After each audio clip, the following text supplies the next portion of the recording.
Hi guys, welcome back to the Blues Focus channel. Before we get into this podcast, I'd just like to give a big shout out to our current Patreons, which are JM Ryle, Simon Evans, and Balbo and North. If you'd like to join those list of names in the brand new Blues Focus Hall of Fame, then please do feel free to subscribe to our Patreon page. It's only £1, and you get access to all of our podcasts a few days early, especially the guest pods. Please feel free to subscribe to that. The link will be in the description, and it means more than you know. So please just feel free to check that out. It'd be great if you could give us your support. And what's not to like about early access to guest pods? Anyway, that's enough from me. Let's get straight into the podcast. Hello and welcome to the Blues Focus podcast with me, your host, John Graham. Once again, many thanks for taking the time to download this pod. And also, if you're viewing on YouTube, please remember to subscribe, leave your comments, rate everything that you see, even if it's good, bad or indifferent. And your comments, we'll always take those on board. And more, we're trying to sort of debate the points that you really want to talk about. We've seen some unbelievable results over recent weeks. The audience is growing, so either you like what we're doing or, you know, there's some sort of weird fixation on listening to us every week, but keep it going. Tell your friends and family. We love what we're doing. And I think from a support point of view, it's now coming to a really interesting part of the season. So yeah, please do support us. We massively appreciate it.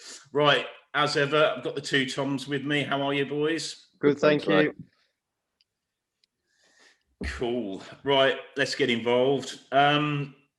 Wow. I mean, fortunately, this seems a reoccurring theme, which I cannot believe I'm saying. So that's 2 wins in quick succession. So I think first and foremost, let's do, I guess, what we traditionally do, and that's let's critique the starting lineup that was sort of put out there at 2 p.m. Tom, I'll start with you. Initial thoughts when you saw the team sheet? No, I was quite happy with the lineup. I think, we finally saw some authority taken with Mikel San Jose and rightly dropped. Obviously, we all had the worry that maybe he was being kept in there because of his wages, which, is always a worrying thing because you wonder if people up top are interfering when they shouldn't be, because if people aren't playing well or as they should be dropped, rightly so, like Adam Clayton has been. But I'm sure he was delighted to put his boyfriend back on the bench for a game. Overall, I saw it.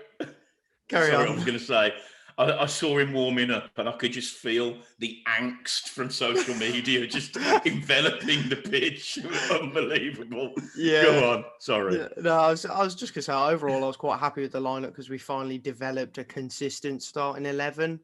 So, no, I was quite happy, positive. Yeah, good. Tom G, thoughts? Yeah, mate, pretty much the same as Tom, really. I think, I said it last week, to see us start the same team in 2 games and then for a 3rd game in a row, something I don't think we've seen it all this season. So, just in terms of consistency and players, building chemistry with each other and, trying to build something, I think, it was bang on, really. And even though, as I said, I know we lost 3-1 in midweek, but even with that, I think, the players on the pitch for 60 minutes did a good job against Norwich. And again, they was rewarded with that. Yeah, and I think the key thing for me is, and we've talked about this on previous pods, and it's something I know Tom's very sort of passionate about, it is when we were, under Rowett, we could 100% sort of within the, fractions of maybe one player every 5 games, we knew who was going to play. Yeah. And it does feel now that we're hitting that sort of stride again, which, Tom G, to your point, you're absolutely bang on to have that consistency. And it's not just from a supporter's point of view. I think from a team point of view, I think Martin O'Connor sort of said it in a pod when we talked to him last week, just around, if you've played well, your expectation should be that you play the next game. Yeah. And I think there have been a number of occasions this season, and we've always talked about McGree has been, the case in point. He puts a shift in, he plays well, and then he gets bombed out the next game. So I don't think there's any coincidence that, yes, I think he's brought in the right players, and I would highlight Harper front and centre in that now he's struck on this formula. I think he can see it. I think we can all see it, and maybe this sort of more consistent approach is just helping everybody. So when I saw no changes, and I know that I've been in a utopian world, I would probably have Friend in for Dean and maybe Halilovic in for Sunjic. But that being said, and we'll talk about it, which is a good sort of run into the first half. Tom G, what are your thoughts? How the first half played out? I thought we looked brilliant. Again, I'll go back to it, but I thought it was a very similar start to, the Bournemouth game and even the Norwich game, but it's something that is quite annoying, and as a Blues fan, the amount of times we can say we look great in the first half and, a lot of the ball, creating things. But, when I say creating things, I think that's the difficulty with us sometimes. I don't think, we had a lot of the ball, which is good, working really hard. No player was lacking or anything like that, but it's just that bit of quality, to create like clinical chances, really. I know we had a couple in the first half, but, when you compare them to sort of QPR's chance to go 2-0 up, them sort of chances, I just don't feel like we create enough of them in games, really. Having said that, I think in the first half, as I say, we looked brilliant, really, and we dominated. And I think even though, with a very defensive, like-minded midfield, I think it does work to our advantage, especially in the first half against teams. I think we've seen that in the last few games, and even Sunjic, I really don't want to see him where he's playing. But in terms of pressing, and I think he's front and centre of it all. Yeah, no, I wholeheartedly agree with that. Tom, what were your thoughts? I'll tell you what, I was actually really happy with the first half, to be honest. I thought we'd played so well, especially early on. But my biggest kind of criticism, I suppose, was we all knew we were going to end up conceding. It was one of those where we were playing so well, it was too good to be true, and you're like, we will concede. And then from that point on, you kind of expect the heads to go down, which luckily enough, as we saw towards the end, they didn't quite do that, but we'll get on to that. No, overall, I thought we created a lot of good chances. I think my only probably critique was the fact that Duke probably would have suited that game a little bit more than Hogan, but I can understand why you'd pick Hogan because he has been in form. So, no, it's a tough one, but it's one of those where you can just kind of picture that a game would suit a certain player more, and we might have had a few better chances because the amount of kind of crosses we were putting in the box, that seemed to be the main objective: just cross the ball in the box or have a go from outside the box. Which was refreshing because I think too many times this season we've attempted to just try and walk it in the net, and we're not capable of it. So it was nice to see, a bit more drive and looking to score a few more goals from probably a bit more ballsy challenges, I suppose, in a way. But yeah. Yeah, and I think from my point of view, again, I think in my world, not Karanka's world, the last three games and the way we started each one of those against differing opposition, we've been the better side by a country mile. Yeah. And again, we're coming up against keepers that are making just ridiculous saves. And it just, honestly, yesterday, again, I think a couple of chances. We didn't do too much wrong. I think, Hogan's had a free header and he's give it, 50 pence head and sort of headed it back where it came. And I just thought our build-up play deserves more. But Tom G, I'm with you. There's this sort of a little bit of a consistent theme of play really well, create chances, but they're not really, I don't think they're sort of out and out chances. No. Don't get me wrong. If you put him in front of, Aguero or somebody like that, then he's probably scoring 7 out of 10. But we just, and I think that's because at times Hogan is still a little bit isolated. Yeah. And I think, as we're going to go into in a minute, I think that changes massively if he could just sacrifice, a Gardner or a Sunjic for Halilovic. Because as soon as he makes that sub, I know we'll go on to it, but that's for me when we do create things.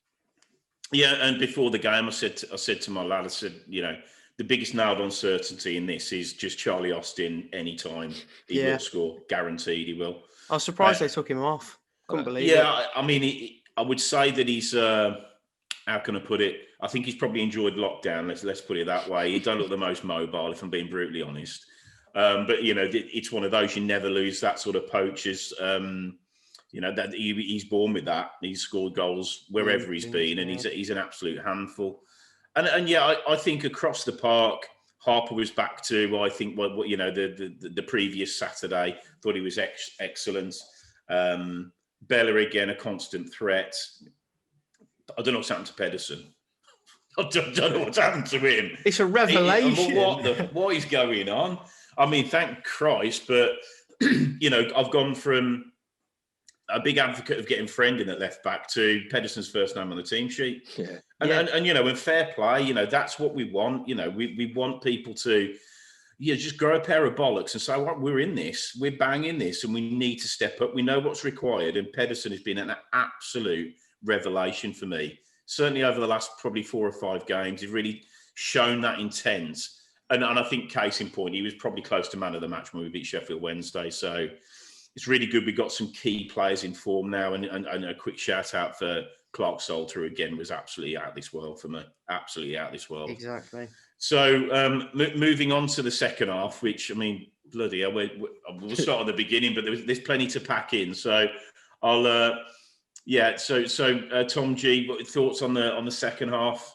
Yeah, I think, it started quite brightly, really. I think from both teams, I think straight away, I think we had a corner and Bella just couldn't connect with it, and, it could have easily been 1-1. And then I think straight off that, down the other end, for me, I thought QPR, there was one moment I thought, I thought Jake Clark sort of played brilliant, but there was that one moment where I think they missed that chance to go 2-0 up. And, at that point, I think if we'd have gone 2-0 down, I think that would have been game over. Yeah. But, I think as we've seen it before in the Norwich game, I think, they dug in.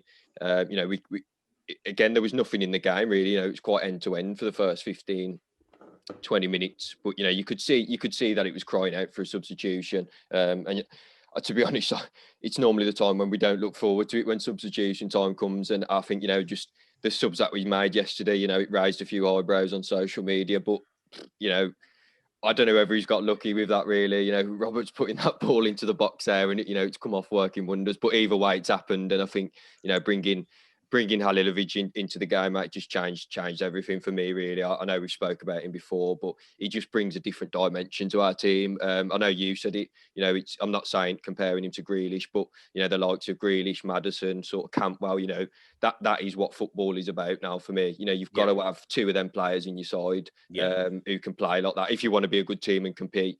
Again, his goal was unbelievable. I think I don't think I've seen a goal like that for a couple of years at the Blues really. So just to see that one going, mate, it was unbelievable. But yeah, I thought it shows, doesn't it? In 10 minutes we turn that game around on its head. And I think it begs the question of why can't we start like that really, rather than having to wait 60 minutes to put a player like that on. Yeah, Tom, what were your thoughts? Well, my thoughts were delighted really towards the end. I thought, do you know what? I thought the beginning of the second half, we were awful, to be honest with you. I thought, oh no, we really do have the heads down. It's going to be a rough one. And for some reason, kind of when they missed that sitter, which by the way, can we just talk about Mark Warburton's comment quickly? What an absolute crybaby. It was pathetic listening to him whinge about the pitch. We've had to play on that all season. How do you think we feel? Like, just the football we want to try and achieve as well, and we're trying to play it on a pitch like that. It's like, just grow up. Everyone's had to play on it this season. It's not like you're alone, that it's just affected you. So, no. In fairness, Tom, they were shit. Yeah, that was end of. I mean, I hear what he's saying, but they were abject, absolutely abject. And now they were 1-0 ahead. I mean, he's gone in the dressing room thinking Christmas has come early. So, yeah, exactly. Whatever he says, I mean, he can do one. I mean, he's talking out of his arse. Sorry, mate, go on. Exactly. No, I just thought it was really pathetic, a bit low, when really it would have been better for him to take it on the chin, but evidently not. But no, I was really, really pleased with towards the end of the second half, because I do think that they were starting to look like the more likely to score. They weren't playing well, but they definitely looked more likely than we did. Then out of nowhere, left winger Mark Roberts, what a bloke, dings in probably best cross of the season. Ivan Sanchez would be proud of it, and then Pedersen's there, and it's a quality header. Great finish. But what was nice to see, there was a lot of passion when we scored, but those boys virtually went straight back for the ball. Yeah. They were like, no, come on. We got to go and win this now. The drive and determination was all there. And then finally, for weeks, we've been waiting from, kind of a sparkle from Halilovic.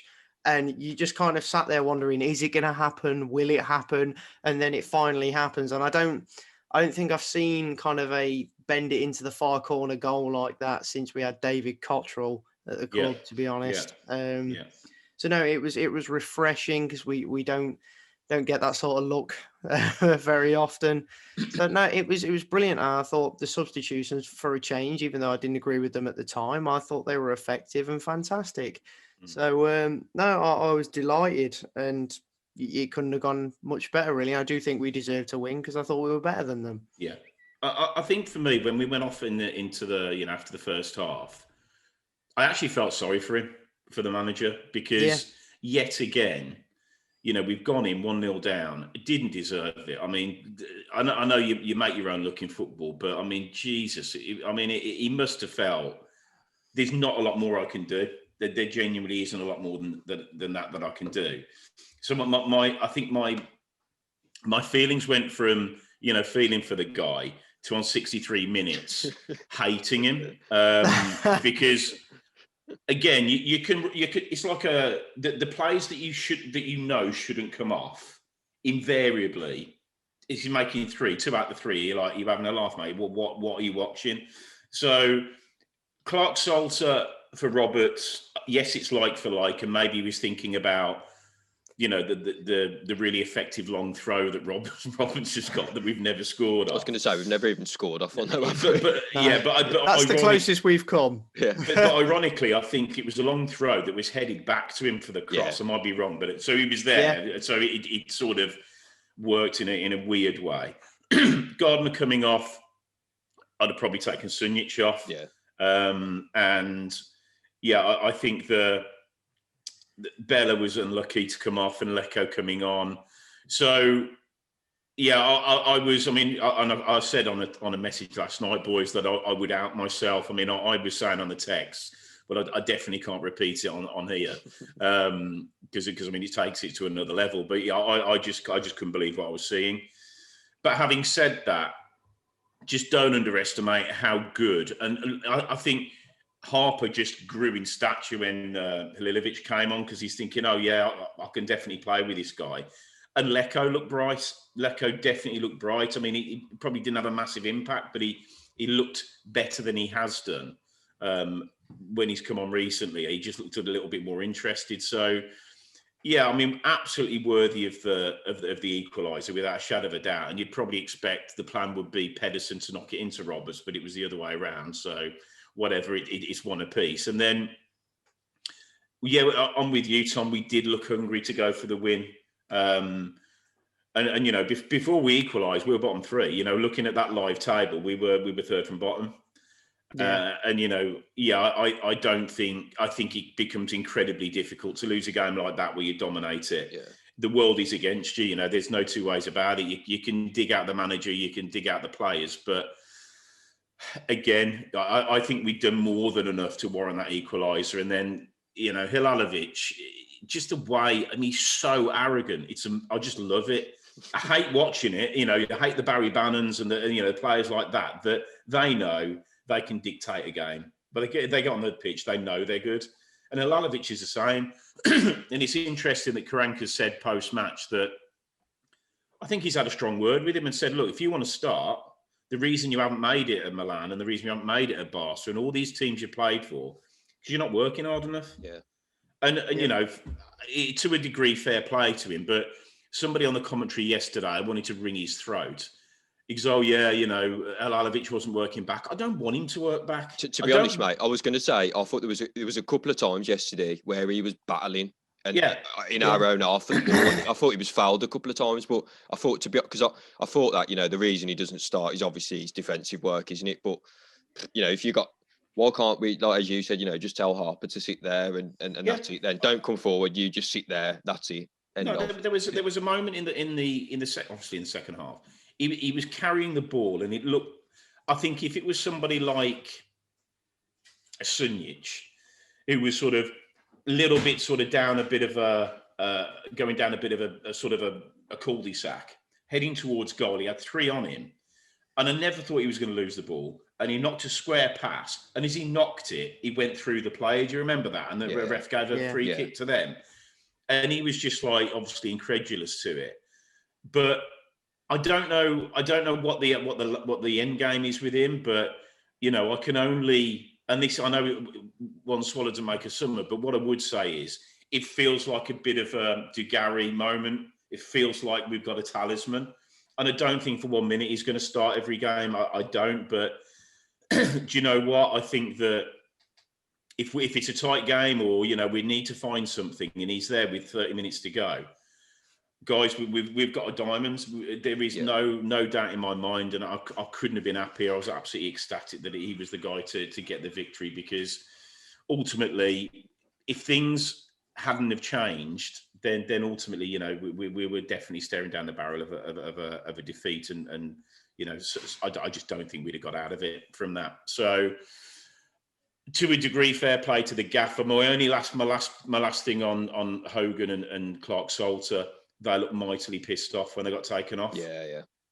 Yeah. So I hope in reflection, now we've won, they can see that as a team move rather than. I do think they'll be cheerier that we've won. Yeah. So leading on to that, let's sort of look at, I guess, just sort of ranking performances, or just sort of areas of the park. So Tom, I'll start with you. Do you want to maybe let's throw in Etheridge and the defence into one? Yeah. How do you think it sort of they performed on the day? Etheridge, in fairness, wasn't really troubled too much. I think there was only really a couple of moments, like they had that header in the box in the second half. He comfortably saved. There was nothing he could have done about that first goal, in fairness. And he made himself big for the Johansson sitter, and there's every chance he could have saved it if he got the shot on target. But no, overall, I don't think he was that troubled. He kind of did his job where he could, so it was an average performance. And then for the back four, I'd say for the majority, pretty tight, solid. Didn't make too many mistakes. I do think Maxime Collins should have done better with Charlie Austin. Harley Dean probably could have helped a little bit, but it wasn't really his man at the time. Pedersen, like he's already pointed out himself, should have done better to stop Kane putting in the cross. But I don't really have much criticism for Pedersen, because he was so good going forward on the day, and overall decent defensively as well. So no, Pedersen definitely brings up the rating, and Clark Salter was his usual self, good as always. So no, overall, say combined, solid 7 out of 10. Tom G, thoughts? Just same as Tom, really, mate. I'll exactly bang on what I was going to say. Again, I think Colin, I can see what you mean with fault for the goal, but I think, again, I know you've seen it a number of times, John. I think sometimes I don't think he's helped out by Sanchez. I think Bella, he does work back a lot harder than Sanchez, and he did offer a lot of cover at times yesterday to Pedersen. But as we said at the beginning, I don't think that was, apart from they had a few clear cut chances. I don't think there was too much in it from them, really. I thought we were solid. Just the Pedersen was brilliant again, and to get on the score sheet, as a defender, I mean, that just says it all, really. It was a brilliant game from him. I thought Dean played well, but again, I just think as long as Jake Clark-Salter's playing there, I just think whoever plays next to him, he can make it. I think Dealey had a bowler said it yesterday on Blues TV. Whenever he plays, he just makes people. He just looks our defence and look more solid. I'd agree with that. Really, I'd probably say a 7, 8 out of 10. Really. Yeah, I think with Karanka, which is good news. If we stay up, then I'd like to think we sign him. I think we need to invest in him. It feels like he's a future captain for me. He's a young lad. I think he's like Roger Johnson and players of that ilk, that they're sort of Rolls-Royce defenders. They don't get me wrong. He ain't shy of absolutely smashing a centre forward to pieces, which you need to have that. He's great on the ball as well, and I was disappointed to see him taken off. But obviously, Karanka wanted to get Roberts on the pitch, and he's never going to take Dean off. So I suppose that's just the way it is. My one thing, I mean, overall, Pedersen, different class. I mean, just amazing. Colin, yeah, I'm agreeing with you, Tom. Again, Tom G just sort of exposed at times. I think the two centre halves were good with Clark Salter being better than Dean, but Dean wasn't poor in any way, shape, or form. My biggest worry now, there were so many times, not just second half, but first half as well. When we go up for corners and when it breaks down, we are always up against it. Yeah. You watch some of the goals we've conceded or the big chances we've conceded, is because everybody goes up and the person left at the back has got no pace. Yeah. Now, basic football, and yeah, again, I've been a manager for years ago, for many, many years. You just need somebody at the back who's going to shut up shop, who's got pace. So somebody like Colan's got pace.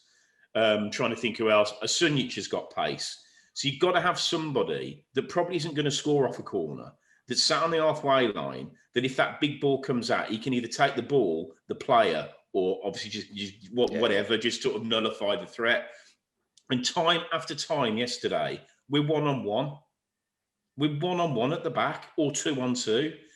And I know the game has changed, but given where we are and given that and I think we all sort of say, oh, God, they've only had one chance. But it's when you really critique the game, it's more than that. We were up against it so many times in that second half where, I think we did drop lucky because it was too gung-ho. And which is a bit of a, the irony given, Karanka's sort of default style. I think when we're in shape, we're always defensive. But when we're pushing forward, it's like, kids in a sweet shop. Everybody wants to score, and there's just no cover at the back. So I think we've got to be mindful of that. And again, that happened with Norwich. Yeah. That I think that happens a lot from the throw-ins as well, doesn't it? I think I've seen that a few times off that before. And I suppose, at times maybe it's because that's probably the only time we actually like scoring a goal, isn't it? Normally off a set piece, but I completely agree with you. I think just thinking about actually yesterday, I mean that chance where they went to go 2-0 up, that was, as you've just said, from our own corner, and that just shouldn't really be, unless you're playing a team like Liverpool, it shouldn't really be happening in football. Mate, it's acres and acres of space. That chance he missed, if you have a look at that again, virtually there's two players in our half, one defender and one attacker. That's it, and the keeper. Yeah. I mean, it's just oceans of space, and we'll get away with it. When we did get away with it, we'll get away with it in this league. But I mean, Christ, we need to stay in the league first. But if we've got any ambitions of doing anything going forward, that's just naive. And I don't blame necessarily the defence, but I think we need to have somebody that's going to say, because the thing with Harley Dean is, whenever there's a corner or a long throw, he goes up for it. So there's nobody to organise the back.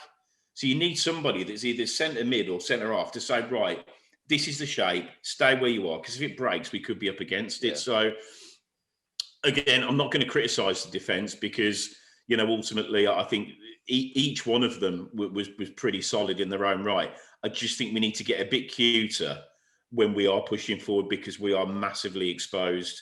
And there's only so many times, we've had all the play and they've scored. Well, if you can leave oceans of space, they are going to score. You only need one chance. And that's what we're finding. It's regular theme. Sides we're playing only need one chance, but we're giving them unbelievable chances. Yeah. So I think for me, that would be my only, maybe slightly negative comment, just around shape and just trying to switch on a bit more. Tom G, I'll go with you on midfield to start off with. What do you think? Yeah, I'll just go the 3 centre midfielders at first, mate. I think it's from the moment we kicked off, really, in terms of pressing again and work right. I think it's hard, isn't it? Because I do think them 3, Harper, Gardner and Sunjic, I think they've, in the last couple of games, I think they've really bossed the midfield at times, between 3 of them, as you say, mainly, pressing other players, really, Sunjic and Gardner. I think Gardner was brilliant as well yesterday. I know he was only on a bait the other day and not having shots outside the box, and, he normally nearly scored a good one yesterday. Yeah. But I think, when you look round at that midfield, I think he's the only one who you'd probably want the ball to pop to on the edge of the box as well, really, where he can have a go. Again, I think, I don't want to criticise him because I think they've worked really hard, but I'm more for maybe just dropping one of them two, Sunjic, Gardner, and bringing someone else who's a little bit more of a playmaker into the picture behind Hogan. Again, Bella was absolutely like magnificent first half. I think it was Dicky, wasn't it? He was marking him. I don't think he was enjoying himself in that first 40 minutes anyway. Turning him inside, getting dicked on. Getting dicked, yeah. That's good. No pun intended. But yeah, I think magnificent. I mean, I don't know. There must be something to do with fitness with him, because I think, he does get to about 60, 70 minutes and you can see him blowing, whether that's just, as much as he can give, really. And I don't think we can excuse him because, as I say, he normally is the bright spark. Sanchez, I thought he could have been better, really, yesterday. I just feel like, there's times where he goes missing on that right wing. Maybe that is because, as we said, he has to cut back inside a lot on his left foot. But yeah, I thought as a midfield, really, I thought we bossed the game, and especially in the first half, and in the second half, most of that I thought we bossed it as well. So I'll probably say a solid 8 out of 10. Yeah, Tom. Completely agree. I think, to be honest, we're more confident attacking down the left than we are the right at the moment. And that does come with Pedersen's improved sort of performance. And to be honest, I think he's the reason why he's kind of turned around his form. Will be, I think he's one of the most affected ones by that banner. Yeah, he's a very passionate character. We all know that, and some of the players just needed that, and we're starting to see that, luckily enough. But no, in the midfield, I thought, especially Gary Gardner, like we've said, I thought it was fantastic. His energy levels were just non-stop. They're really high, getting at them, getting in their face, really going for the game. It was a shame to see him go off, but I can understand a little bit why, because QPR had come out and tried to neutralise him a bit, because we were playing a lot of football through him. And I think that's the same with Jeremy Bella, really. We had a lot of luck with Bella in the first half. He's causing them so many problems. So they needed to kind of nullify Gardner and Bella as soon as possible. And then we've taken them off quite early. And I think that was just to kind of switch up the game a little bit and throw QPR off, which in fairness, it did. I mean, Mark Roberts on the left wing, that's say no more. But no, overall, I thought the central midfielders did their job. Solid 7s for them, wingers. Bella, I'd kind of give him an 8 on his own, and Sanchez, like you say, kind of went missing at times. But he definitely played his part where he could. Got the ball to Halilovic for the winner. So it's a solid 7 as well, really. So decent overall performance.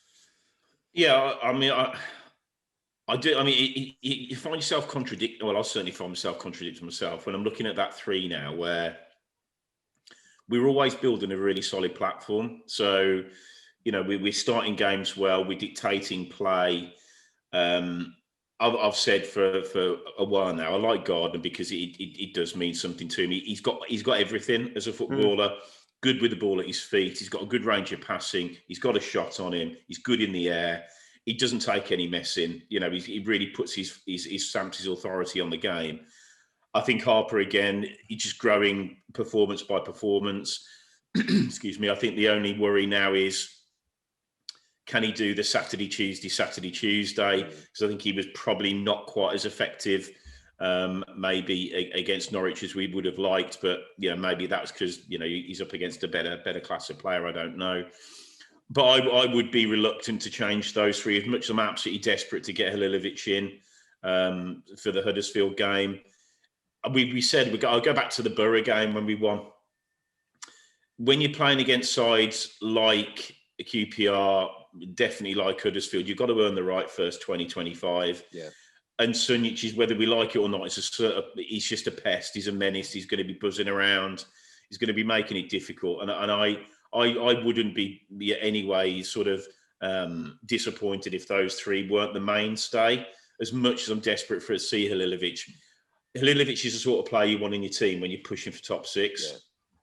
He's not necessarily the guy you want starting when we're still massively looking over our shoulder. But I think those 3 were great. As a 3, I would give them an 8. I thought they were really, really solid. Bella, I don't know whether it's fitness or whether he just knows at 60, 70 minutes he's going to get the hook. I do feel for him because I'd like to see him, complete the 90 and see what sort of threat he can carry. But I thought he was exceptional. The skill that boy has got is unreal. Ball at feet. So no, I thought impressive performance. Sanchez, yeah, I would definitely mirror what both of you have said.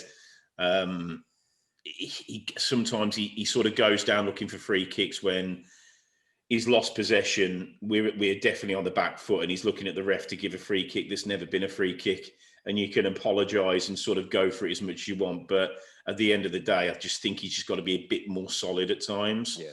But that's not to take away from his quality of delivery. You know, the guy's incredibly talented, and I think that he's probably one of the few over the course of the season that's in positive territory for me. So, you know, whether he went missing a bit, he probably did, but I think he does enough to say, you know, he is a handful. So yeah, I would say probably he was the weakest link out of the five, but that's not by no means to say he was poor. But the thing is, John, you know, looking at it really, I agree with you completely there. You know, Sanchez and Bella, and I think, you know, the only other one you can probably throw in there is Lecco, and I know we're going to come on to him in a minute, but I think Lecco knows himself. You know, he ain't starting over them too, and I think that's judging by his performances when he comes on the pitch. You know, I just think he knows that them two are starting, doesn't he? As you say, they both offer more than him. Yeah, and you know, but that's up to him to really, when he gets his chance, to change the manager's opinion. Yeah. That's football. You know, there was a bit yesterday. I wanted to say this. Sorry, I don't know whether you two saw it. Lecco sort of, I think he just committed a stupid foul just towards our own goal, just after you come on, and Raheem Harper, you know, sort of, you could, I don't know what he said, you couldn't hear it, but he basically said, you know, sort it out, mate. Don't be doing things like that again. As soon as he did that, he was. I think that's the thing with Lecco. I think he looks like the world's on his shoulders sometimes. Well, I mean, I think it was once I was buzzing for that signing, but I just think, you know, in terms of, you know, just show a little bit more like you care. I think sometimes, and I think, you know, that can go leaps and bounds with supporters. I mean, he's probably got a bit of. We'll talk about Halilovic in a minute, but Lecco, I think he's maybe one of those players that at 17 he had the world at his feet. Yeah, and maybe he thought he cracked it. But it's the kids that haven't got the world at their feet at 17 and continually graft that do make it. You know, it's unfortunately it's not enough just to have that sort of shining star as a teenager and then you just think everything's going to play out, because it just doesn't work like that. And Harper's his best mate, you know, and so for Harper to tear him a new one, he probably did think, do you know what? And it's serious. Do you know what I mean? I mean, this is the thing. Some players probably like Lecco. I'm not gonna just highlight him. Yeah. I think there are other players where I'm not saying it doesn't mean anything to them, but I don't think they appreciate the impact of that stupid challenge, or, you know, we're pressing for the win and somebody does something stupid and we end up losing. Yeah. The ripple effect is absolutely monstrous. Yeah. You know, the way I look at it, is, you know, we've got two players. One's on loan from Albion, one's signed on a permanent from Albion. The one who's on loan looks like he cares about his football club more than anyone on that pitch at the minute. You know, even when we scored the goal yesterday, he was the first one to run over to Halilovic after some. I think Harper, just listening to him speak, he's had a run in a championship side that's got promoted. He probably thought he was going to get a run in the Prem, and it hasn't worked out for him.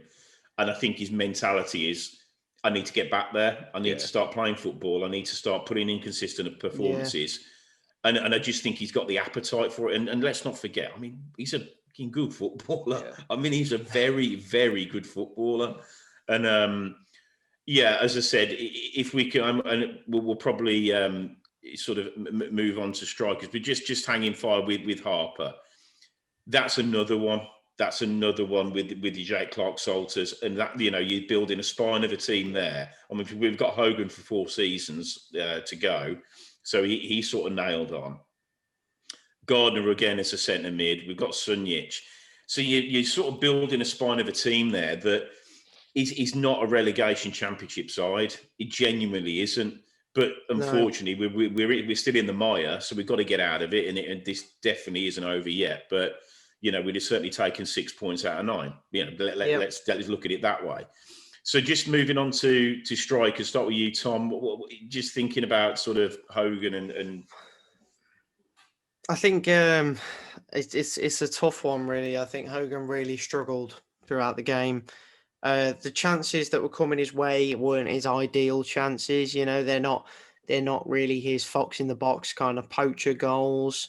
I think One time I remember in the first half, probably particularly good moment for him. He had some really, really good interplay with Sunjic and Bella, Yeah. just on the edge of the box. And then you're just there like, shoot, just shoot, come on. And then he doesn't, kind of messes around with it for a bit. He's taking too long and then he's pressured off the ball and the chance is come and gone.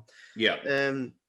So no, I think, to be honest, I think he just struggled with the physicality of QPR, to be honest. Yeah. And to be honest, just quickly as well, I think QPR will have looked to target him in particular, not because, he's a man in form for us, but because he's ex-Brentford and that QPR fans don't particularly like him. Because, I mean, I don't know if you remember last season, but he mouthed a few words to their fans. Yeah, so no, I think that's one player they'll definitely want to eliminate. So I wasn't all too surprised that he didn't have the game of his life, to be honest, for those reasons. And sort of out of 10, what would you give him? I'd say a 6. He didn't really do anything wrong, but didn't do much right. Yeah. Okay. Tom G?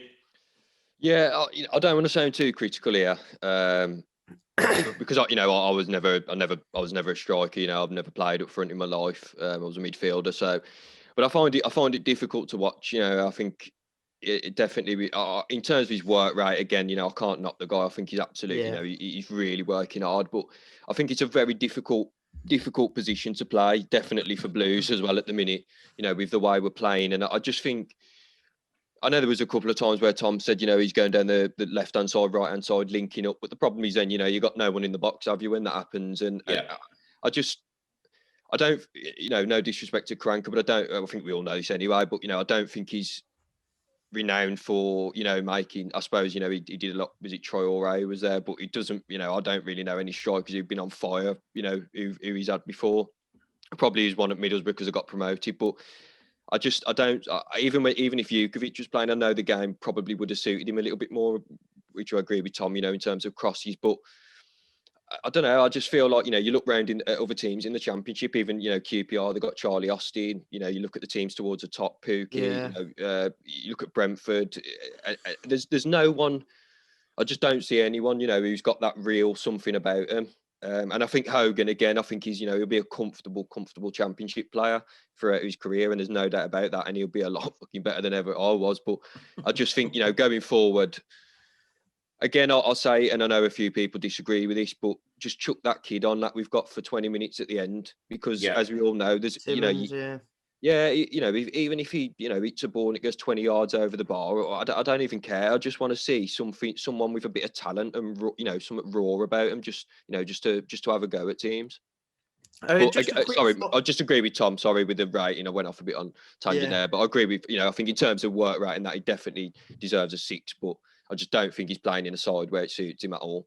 100%. But I think quick fun fact for you there, actually. I know you mentioned about Karanka having top scorers and strikers. I knew you was going to say this one, mate. Go on. At Middlesbrough, David Nugent, in the season they got promoted, was his top scorer. He only scored eight goals.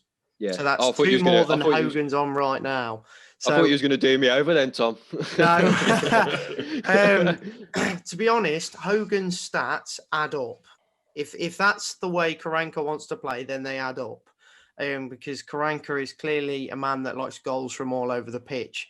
So as much as we'd like a 20-goal a season striker, looking at how Karanka has played previously, you can't expect him kind of to play that way. But what was different for him at Forest was he kind of ended up with that 20-goal a season striker in Graben, who was constantly in form and banging in the goals. However, the results still weren't going particularly how he wanted them to, but he didn't play bad. They were 7th, but I think that's why you see the differ in spells between his time at Middlesbrough and his time at Forest. At Forest, he's got a goal scorer. At Middlesbrough, he's got a team of goal scorers. Yeah. So I think that's what he wants to bring to Blues. He wants to kind of bring that Middlesbrough mentality where he can get everyone chipping in with a goal here and there. So no, as much as I want to see Hogan bagging loads of goals, I'm not expecting it of him because of our style of play. But I do think Cosgrove might suit this team quite well if he eventually gets a game. I'm gonna disagree. I think that Hogan. I mean, as a goal poacher, Yeffen said sort of from about 5 yards out, should have done better. He had loads of time to do something better with that. I think Hogan's biggest problem at this moment in time, and as I said earlier, if you've got Halilovic playing just in that sort of, I'm not going to say 10, but he's in the more advanced of the three. And let's set the scene sort of, I don't know, this time next season, we're sat 8th, we're 5 points off the playoffs. Hogan's getting a shitload of chances. I promise you. Yeah. The problem that we've got, and I don't think St Andrews helps him, it's so narrow. Yeah. I think Middlesbrough's a massive pitch. And if he plays him, because he's so good off the shoulder of centre-halves. He's so good in between full-back and centre-half. He can't do that at St Andrews, though. No, you can't, mate. That's what I'm saying. It's just not there for him. The goals that he'll score at Blues are going to be the nasty, horrible tap-ins that, are just as good as, a 25-yard screamer top corner. But I think when we play on those bigger pitches where there's just acres in behind, I think he will come into his own. For me, if we were having this conversation before the Man City game, I was ready to say, just leave him on the bench and let him rot. But I just think since then, I've seen a guy that's got an appetite for it. I don't think the way we set up is, and so I'd agree from the Karanka point of view, the way we set up at the moment helps him a great deal. But I think as this team evolves, and when we say the likes of, Austin and Pookie, the lad at Brentford that's got about 10,000 goals this season, that's because he's getting the service. You give Hogan service on a consistent basis, I promise you, he's a 20-goal-a-season striker. And I think over recent weeks, we've become better. So he's had more chances to score. So I'd be massively reluctant to get him out the side. I said to my lad last night, and I might have said it on a text, I just think the way that this team is now evolving, I think the time with Dukey is, I wouldn't say it's over, but we're not, apart from when he does his bloody substitutions and we're starting at 40-yard diags and you need a Dukey, I think in a normal sort of way of play, it's just not going to suit him. And that's not to say he's not a good footballer, because I think he is, but he's definitely he fits a Gary Rowett style. He fits a more direct style. It makes me sound like Blues of bloody Brazil 1970, and we're bloody far from that. But I just think we've got a very deliberate build-up of play now, and you need somebody that's going to be darting off and making those runs into those horrible spaces where defenders don't want to be. Best game, no. I think he, in top form, he probably could have sniffed a goal out yesterday. And I didn't like seeing I know players react, if they give a shit, then nobody likes getting taken off, certainly in a game like that of that importance. And I was a bit disappointed to just see his reaction, but I think it's a human one, and I would hope that I definitely want him to start in the next game without a shadow of a doubt. I think we've just got something now that we've just got to commit to and keep going at. But no, I would say a 6, because I think he missed a decent chance, and he was getting pulled into positions that he shouldn't be in. But no, so that's that. And then we look at the substitutions, which I think Karanka's been at pains to say it worked. Sod's Law says at one time it was going to work. But I will give him some credit. So, Tom G, your thoughts on the subs?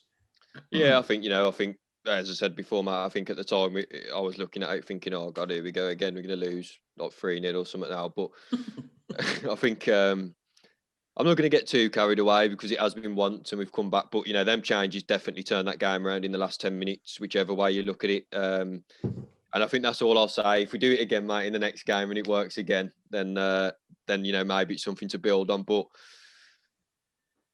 again, it's very strange, isn't it? I think a lot of people would look at it if they didn't ever, see a Karanka team before and see, him bringing a centre half on it. When you're losing a game 1-0, it just goes against football, doesn't it? But as I said, it worked yesterday. So, if it works again on Tuesday, mate, then I'm all for it. Yeah, sure. Yeah. Tom, what do you think about the subs? At the time, I didn't agree with them. I thought, fuck's sake, it's another bloody Karanka. To be fair, I think "fuck's sake" was probably the most watered down version of everything everybody was saying. Yeah. It was like a blitz of C-bombs across the social media. Yeah, it was just how I felt. I just thought, oh, great, here we are. Same old, same old. At least it's not San Jose, I suppose. But, credit where credit is due. They worked. Mark Roberts has turned out to be the next Ryan Giggs. I didn't really expect the game to pan out like that. But I think I mentioned it earlier. The subs threw them off. They didn't know where to kind of look to. The subs were that random. Even they were thinking, what the fuck's he doing? Exactly. The subs were that random. It's a bit of reverse psychology, ain't it? Exactly, I think. yeah. The subs were that random. It threw them off, and they didn't know what to do with themselves. They were like, "Oh shit, they've just taken off their best two players. Oh, this should be a breeze, but fuck, who do we look to neutralise now? What do we do here?" And do you know what? I think that's just how it turned out. It was one of them where it was a stroke of random genius. But credit where credit is due. The subs won us the game, surprisingly. But no, it's about time that his subs worked, because they've just always not really, have they? So yeah, and I think he's turned Mark Roberts into a left winger, and he's persistent with Valerie to play right wing. It's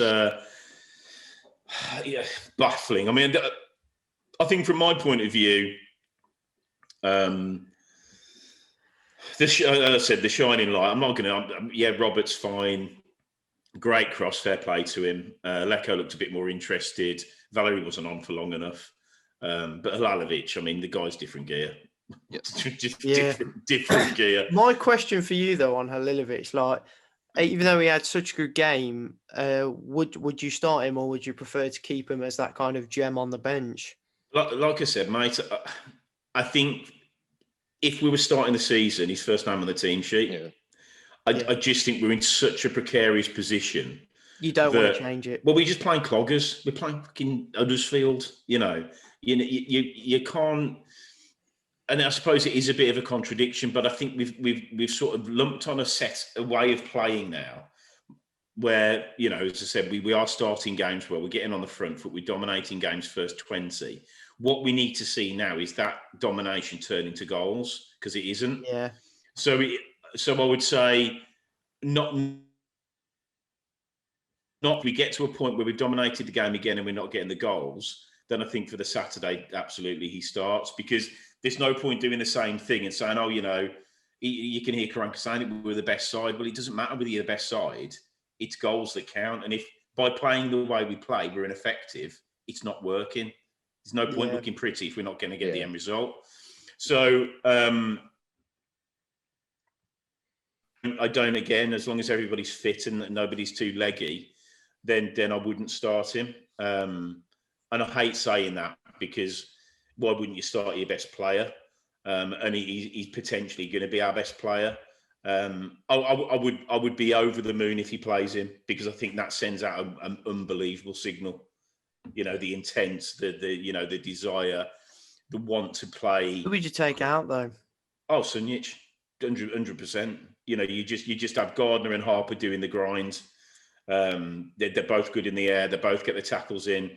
For me, I'd probably have Gardner probably more defensive than Harper, because Harper can just really get that ball moving. So that would be, for me, that would be the obvious change. I don't think you can take Gardner out because he gives you so much presence. You definitely can't take Harper out because he's anyone who can actually kick a fucking football. Yeah, for me, this might sound a bit strange, but you're going to put him on the right, aren't you? Yeah, I am. I'd take out Sanchez based on the fact that last few games he's not really been in the games. He's been a bit ineffective. And if Halilovic, wants to cut into on his stronger left side, then be my guest. Chuck him on the right, see how he fares. There's no harm in giving it a go. So I don't see why not. No, and I wouldn't be adverse to that, because I mean, my only argument would be Collins exposed and Halilovic is not particularly strong defensively, but to be fair, neither Sanchez, so it's like for like. Exactly. You Yeah. know, all you're doing is you're probably getting more quality, but you've got the same risk. So I again, you know, it's just we've seen it with other players being a prime example. Certain footballers, and they just need to be in and around everything. They've got to be in the middle of everything. And when you put somebody on the right, certainly with Karanka, he ain't going to say play on the right and keep. Well, he is going to say play on the right and keep your shape. And what Halilovic is going to do, well, fuck that. I'm just going to go and get the ball and do what I want to do. And when you play central, you've got enough cover in every position behind you and to the side of you to not sort of. It doesn't matter whether he gives it away or not. But again, I wouldn't.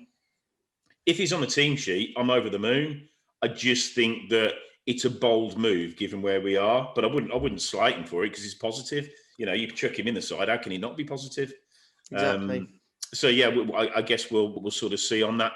So which I think is now a very good. Actually, Tom G, what were your thoughts? Would you play him? I was just thinking then, Matt. I think listening to both, it is such a 50-50 move, and because I think if he's the game or it doesn't pay off, or he gives the ball away and they score, he's going to get absolutely slated for it. Whereas for that reason, for changing the team. But on the other hand, I'd never really thought about that, to be honest. I think if you are going to play him, I think as you both just said, like, but I think if it was me and I was going to play him, as you just said, John, I'd probably take Sunjic out, but. Because I think at the start of the season, I'm not saying, I liked him playing really, but there was Clayton and Sunjic who played together as a two at the back four. But he seems very reluctant to have done that since. It seems to be three centre midfielders, but you'll have like the two and a one or a one and a two. To be honest, I thought it was working the way it was. So I think if you are going to play him, I think, you've either got to take Sunjic or Gardner out. To put him in, sorry. But again, I think, with the nature of the games at the minute and who we're playing on Tuesday, I can completely, see what you mean in the sense of it might not, it might not pan out, and then it's a game that we've lost maybe. So I think, and again, he could be one of these who's just a really good impact player. I mean, I think we've only seen him once from the start, and he wasn't brilliant. I know he was carrying a knock, but there is a lot of players renowned in the career who, like you say, come off the bench and do things like that. So, but I don't think he'd want to stay at us for the long term if that's what he was going to be. No, I think that it is a very tough call. There's no two ways about it. And I actually don't think Karanka would get panned if he played him, simply because he's a sort of player that people want to see. Yeah. And certainly, he's, as we said, he slotted a goal that's probably going to be on the highlight reel for the season. Sanchez can be that gem on the bench as well, though. Yeah. And I suppose, Tom, going back to a point you made earlier, which is, we started to get crosses in yesterday. A lot of it was coming from Bella, in my view. And I think if you play Halilovic, he's going to be a lot more inclined, I believe, to... He doesn't tend to... He can beat a player, but he tends to beat a player with his pass and move rather than with Sanchez, which is... It's all the ball's always at his feet. I just think if Halilovic plays, Hogan's more in the game. That's just my feeling.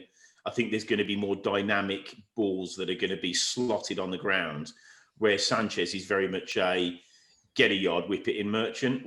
Yeah. So I again, it's nice that we're sort of having this type of debate, because we're not talking about where's the next win coming from. We're talking about how can we take this on to the next stage. Yeah. Which I think leads us into the game on Tuesday away at Huddersfield. Massive. It is massive. It is massive, and I think that if we look at the Sheff Wednesday 70 minutes, Norwich for 60 minutes, I would probably chuck in virtually the entirety of the game yesterday, because I don't think we were ever poor. I just think we got unlucky. Yeah. We got a bit of luck with the goal that whether the chance that Warburton thought was absolute sacrilege that we've got a bobbly pitch. But I think outside of that, we were by far the better side and we deserved the victory. So I'm going to start with you, Tom G. But just thoughts about this game coming up, just around, I guess, the magnitude of it, the impact and sort of, I think we've touched on maybe the side we would pick, but, just to get your thoughts on that. Yeah, I mean, I think, to be honest, I think, we've got to start with that same side again, really. I think, as we said before, consistency just seems to be key. And I know it's tough, as I know I've just said with Halilovic, and, it's hard to bench a player when they've just scored a winning goal like that. But as you say, knowing what Karanka's done all season, I don't think that will change with the starting lineup. And I don't disagree with him really in that sense. Obviously, it's a massive game, 2 points below him. I think if we win and Coventry don't win, we can go up to 19th, which, I mean, just looking over, and we've already got sort of 5 point gaps, so, that it could take it up to 8 points, which, I think, then we maybe can play, Cranker may be able to, with a couple more wins under our belt, we can, start Halilovic or look at different things. But like you say, at the minute, we're in a position where we do need to beat the teams around us. And I think it was the game last time we played Huddersfield at home, classic Blues game, where we was 1-0 up, and I think half time coming, we lost the game 2-1 at the end. It was a bit like that Wickham game, wasn't it? And again, in that game, we didn't create much, and we didn't look good. But I think, as I've said on previous pods, mate, we've got to beat Huddersfield. Really, I mean, the teams around us now, it's getting towards crunch time, and I just think, I know they haven't been on a brilliant run of form themselves, but I just think, you've got to give yourself that breathing space, and it'll just give you so much positivity around us. I think, in terms of fans, players, everything really, it'll just give us a massive lift if we can win that game. Yeah. Tom? We win, I believe we stay up, personally. Which is crazy because, honestly, 2 weeks ago, I'd have felt like nailed down we were League One. It's great, isn't it? Exactly. Like, brilliant being a Blues fan. I could not have pictured us turning it around like this. If you'd said six out of 9 points for the last 3 games we just had, I'd have bitten your hand off. I couldn't believe it.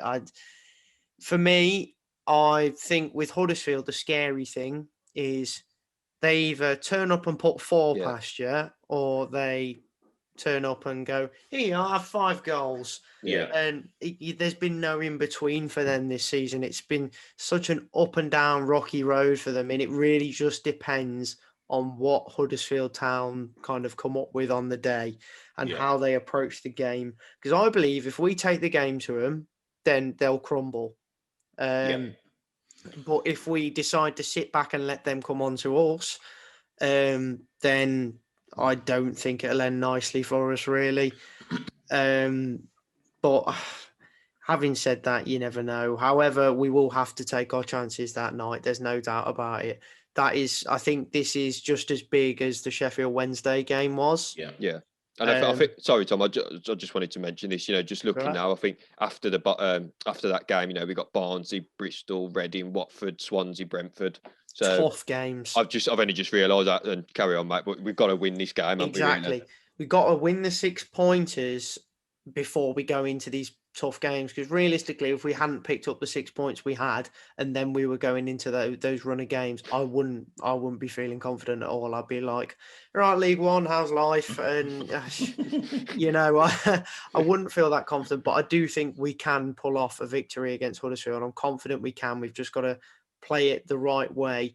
But if we do win, then fair play to Karanka, because in fairness, I don't think I've seen a Blues manager, especially in recent times, who, a lot of managers that have been sacked before him under TTA, or Dongren, if you will, they've had better runs of form than Karanka and still been sacked. And excluding Gary Rowett, you look at the ones that were sacked for bad runs of form, they've probably still had a better run of form than Aitor Karanka's had this season. I think that's the problem with football, though, isn't it, mate? I think sometimes, it's. There was a moment yesterday, after we won the game, and I actually sat there and I thought, you know what, like, I do hope it. I know I haven't been his biggest fan over recent weeks, but I think there was that question of, can he get the team to, get fired up? And I think the last 3 games, he's, whether it's him or whether it's the players, I don't know, but he must have done something in getting them fired up. And I think, I would love to see him turn this around and, be the manager next year, because I think John said previously, and you've said, it's not a thing with Blues and the managers, is it? We've had every different manager under the sun now. And I think, if we can really get behind someone and he can build something, then, it's brilliant. I'm probably getting a 2 ahead of him myself here. No, I completely agree with you. I do think, we've had too much change in recent years. So I really hope this works out under Karanka. And if he does win on Huddersfield, I do believe we can look at calling it a turnaround. And we've just got to finish the season comfortably from there. But if we do stay up and we do it comfortably, then fair play. What a turnaround. And, although the players we have on the pitch, you've got to say maybe we should be doing better. But I think Blues is a team that needs fans. And, I don't think we can give him a fair run until he's had a proper pre-season, and 2, we're back in the stadium.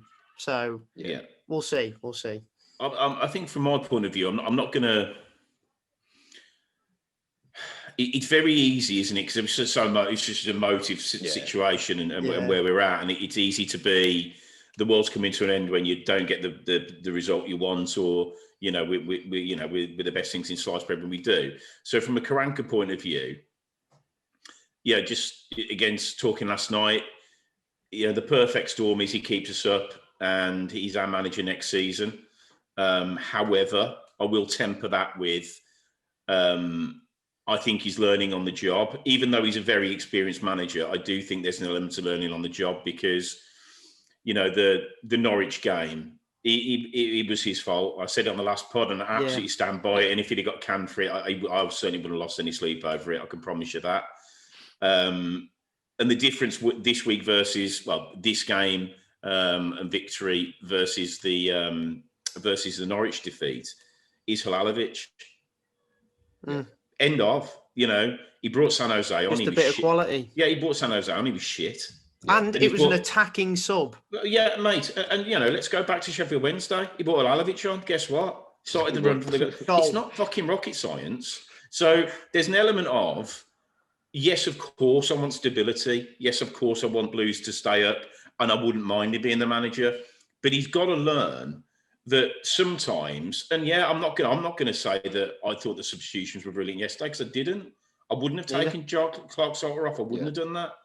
But I think he probably has earned a little bit of luck. I don't buy.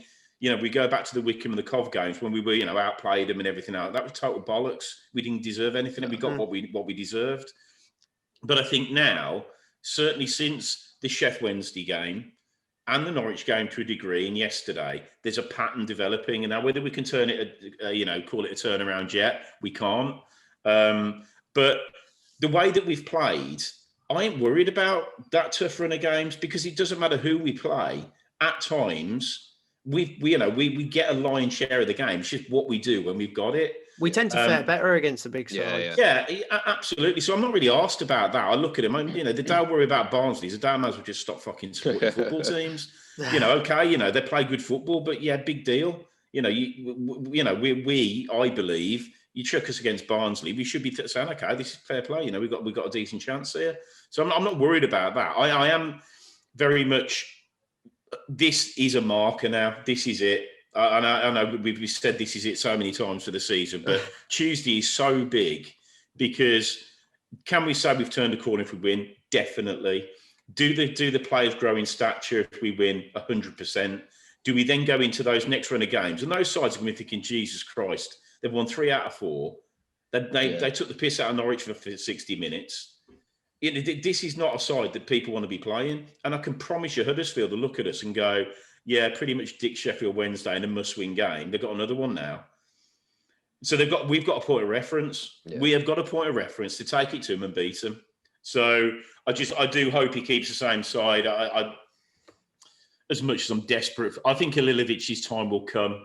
Hopefully they'll be playing some pretty abject sides in April, and I just hope he can come in and take the piss for a month, and then we're halfway at the table, and we've got a hero on our hands. And if we can sign him, then my God, can you imagine if we finish sort of 13th or 14th? Halilovic has banged in, I don't know, 5 or 6, the same amount of assists, and the whole world changes. So, but I'm with you, Tom. 2 weeks ago I was ready to jump out the window, and now it looks totally different. But nothing changes. We'll fucking lose to Huddersfield and beat Barnsley. It's just the way it is. It's the way it is, and that's why I love supporting them. Yeah, So that's it. That's something my dad would say there, right there, mate. Honestly, Yeah. absolutely nailed it. Just do the double over Brentford this season. Oh, absolutely, 100%. And then we'll lose to Rotherham. Not a problem. Can we not play Brentford on the first game of the season anymore, beating 1-0, so we all get carried away? That's what I want. Oh, Christ. Well, just going to finish off with a score prediction, lads. So, Tom, I'll start with you. What do you think about Tuesday night? Oh no, I don't want to come out and be like, I'd say we're going to win, and then we don't, because that would be something that would happen to me. But in fairness, my luck has been up recently, especially yesterday. Blues won, and I bagged 200 quid on a Twitter competition. So I fancy myself at the moment. Do you know what? I'm going to go out there. I'm going to say 2-0 Blues. Nice. Tom G, thoughts? I'm going to go 2-2. Okay. 2-2. Well, I did have 2-1 yesterday. So I also had 5-0 because I had in a dream that was never going to happen.